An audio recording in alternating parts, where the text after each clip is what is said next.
SBN news 24 Madhya Pradesh Chhattisgarh. Ujjain national highway पर ग्राम पाट के समीप विगत दिनों ट्रक की चपेट में आने से सैकड़ों पशु सहित एक पशुपालक की मौत को लेकर पशुपालक संघ 3 मांगों के साथ उतरेगा सड़कों पर। विगत 26 सितंबर की रात्रि में इंदौर कोटा नेशनल हाईवे पर स्थित ग्राम पाट के समीप एक हृदय विदारक हादसे में ट्रक की चपेट में आने से 120 भेड़ें, 2 ऊंट सहित एक पशुपालक शोभा राम की दर्दनाक मौत हो गई थी। घटना को 20 दिन बीत जाने के बाद आज तक पुलिस न तो ट्रक को जब्त कर पाई है और न ही ड्राइवर को गिरफ्तार कर पाई है, जिसको लेकर पशुपालक संघ के अध्यक्ष लालजी रायका ने पत्रकार वार्ता में पत्रकारों से रूबरू होते हुए बताया कि पिछले दिनों हुई इस हृदय विदारक घटना को लेकर शासन प्रशासन के कान पर जू तक नहीं रेंग रही है। संघ ने सरकार से 3 मांगे रखी। मृतक पशुपालक शोभा राम के परिवार को 1 करोड़ का मुआवजा, 25 लाख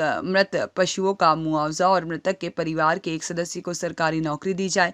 भेड़ पालक के लिए देवास, सीहोर, भोपाल, रायसेन, जबलपुर, दमोह, सागर आदि में जंगल खोले जाएं, क्योंकि पशुपालकों को निःशुल्क चराई का अधिकार है।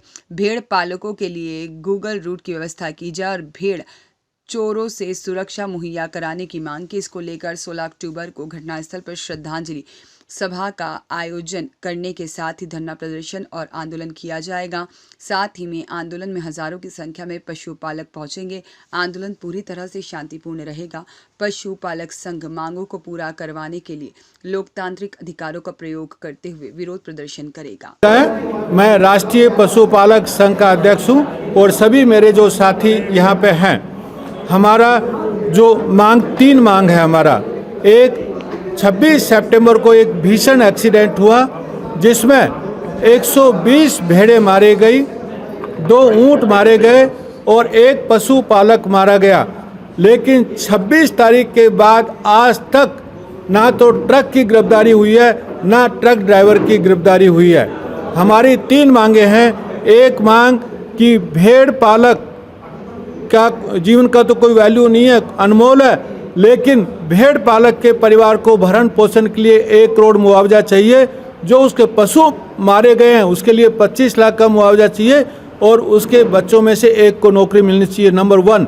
नंबर 2, ये जो पशुपालक हैं, माइग्रेंट पशुपालक हैं जो राजस्थान, गुजरात सब जगह से आते हैं अलग अलग समय पे, उनके लिए निःशुल्क, फिर दोबारा से रिपीट करता हूँ, निःशुल्क जंगल में चराई का अधिकार मिलना चाहिए, निःशुल्क, और उस पर कोई टाइम नहीं रहना चाहिए।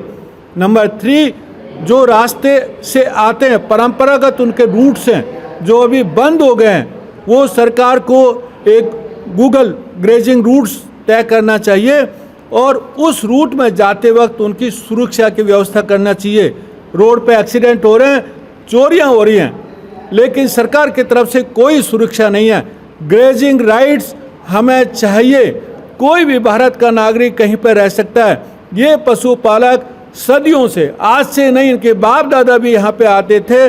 जंगल की ग्रोथ में उन पशुओं का योगदान है, इसलिए उन्हें पूरा अधिकार है जंगल में चराई का। इसलिए हमारे ये 3 मांगे MP गवर्नमेंट से हैं। 3 मांगे MP गवर्नमेंट से, बाकी मांगे हम नहीं लेके आए। 3 मांगे यदि हमारी पूरी होती है तो हम लोग उनको थैंक्स देंगे और यहाँ से चले जाएंगे। लेकिन 3 मांगे पूरी नहीं करते हैं।